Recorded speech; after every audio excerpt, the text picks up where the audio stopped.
Oh, hi, my name is Om, and in this video, I'll walk through my complete solution to that this map of Python take-home assessment on web server log analysis using the Calgary HTTP dataset. And I'll give you the overview. This project involves downloading and analyzing a real-world web server log file from the University of Calgary's computer science department. Uh, this is the source download the dataset source URL. Covering approximately 1 year of HTTP request data from October 1994 to 1995. And then, the goal is to load and clean the raw data and then answer 10 analysis questions covering traffic volume, uh, error rates, bandwidth uses, hourly patterns, and file request frequency, like that. Then I'll show you this will be exact folder structure, and this is that.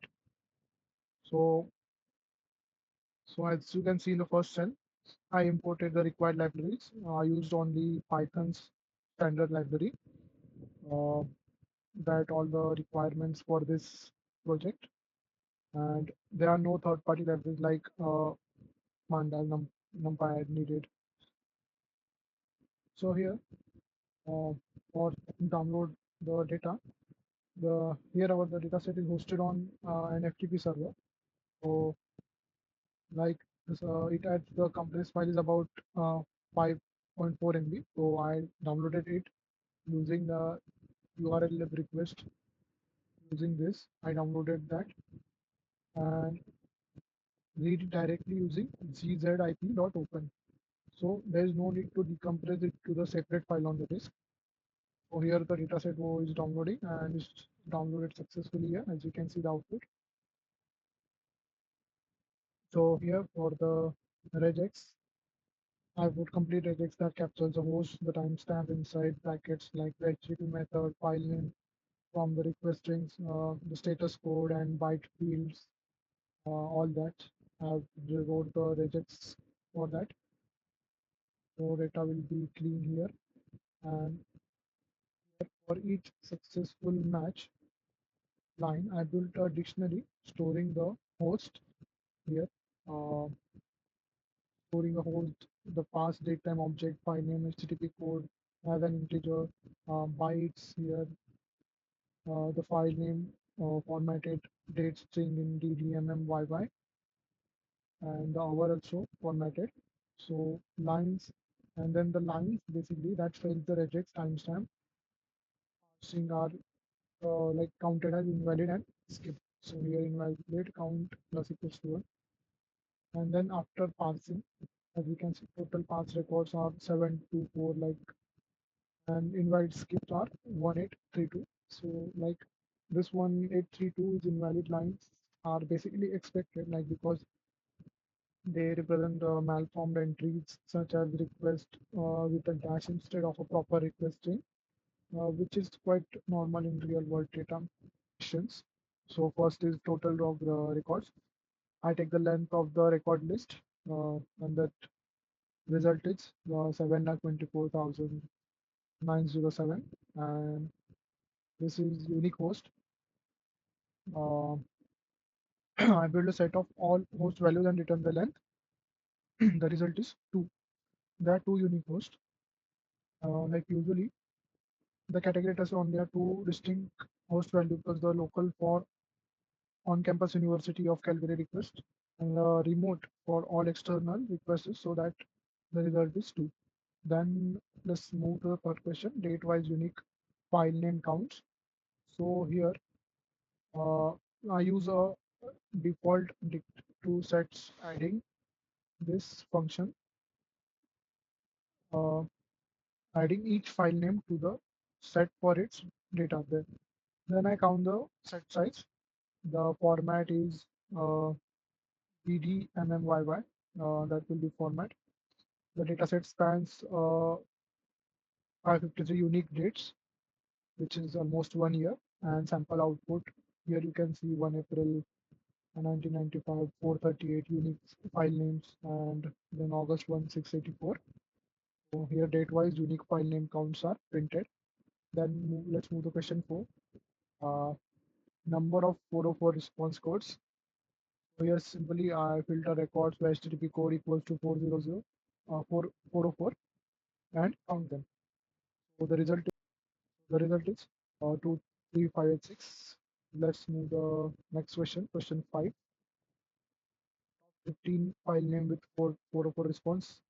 Then here I use a counter on here this counter on file names filter to 404 response and call most common 15, and the top result is index with HTML 4737. That is the most 404 count we can see here. Here the list is top 15 file name with 404 responses. And let's move to question number 6. Top 15 file extensions with 404 responses. This time we are checking the extensions with 404. So same counter approach, but on the extension field, HTML file cost here the uh, most 404 error with 12,216, followed by GIF 7,348. Here, here, overall top 15 file extension with 404 responses. So total bandwidth per day for July 1995. I filter to here 1995, month is 7, and skip none bytes value and some bytes group by date, and all 31 days of July 1995 have the data. The highest bandwidth here we can see is on 1st July of 1995. Here are the total bandwidth per day.